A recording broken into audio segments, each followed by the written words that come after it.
يوم في حياة سهسوها، وده فلوج يومين مع بعض مش يوم واحد. انا عارفه ان انا غايبه وغيابي ملاحظ جدا، بس غصب عني استحملوني لان انا الفتره دي تعبانه نفسيا وجسديا والبيت يضرب ويقلب مش احسن حاجه، فمعلش استحملوني. المهم انا نفسيتي مش احسن حاجه، فخدت بعضي ونزلت رحت عند ساره، حطيت نفسي على الميزان عندها وانا قاعده كده لقيت نفسي زايده رقم مش طبيعي، فبالظبط على طول تاني يوم طلبت اوردر الفات بوم ولقيت عرض تحفه 3 علب فات بوم بسعر 600 جنيه والشحن فري، اللي هو ايه العرض التحفه ده. وطلبت كمان 2 سكر ستيفيا عشان كان خلص من عندي. ده كان اخر شريط فات بوم العلبه القديمه قبل ما اطلب العرض التحفه الجديد ده. تقدروا بقى تطلبوا عرض الفات بوم ده من لينك ويب سايت الشركه، هتلاقوه موجود تحت اسم. خلاص بقى الشتاء بدا، فلازم نبدا الشتاء باكله الشتاء الرسميه وهي القرنبيط. انا بصراحه اكلت معاهم بس ما اكلتش كتير خالص، يا دوبك اكلت واحده بس لان الفات بوم الحمد لله كان مشبعني وكان مخليني مش عايزه اكل كتير. المهم الحمد لله بقى اكلنا، وانا كان عندي معركه النهارده في البيت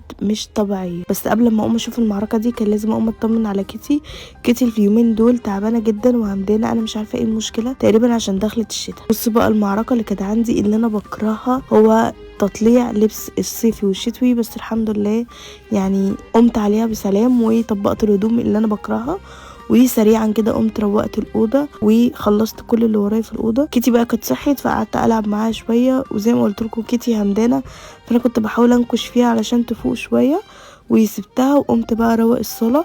انا بفرش فرش الشتاء فالدنيا عندي مكركبه شويه ومش احسن حاجه، وكان عندي مواعين كتير، بس خلصت الصاله ودخلت خلصت المواعين على خير وغسلت المواعين ودخلت على البوتاجاز كده خدته غسله سريعه لحد ما ان شاء الله اعمل معاكم فلوج يوم كامل للمطبخ علشان جبنا ديكور حلو للمطبخ. وغسلت الفرش في الغساله وجهزت شنطه الميك اب عشان عندي شغل بكره. وكده خلاص بيكون يومي خلص، اشوفكم بقى في فلوج جديد.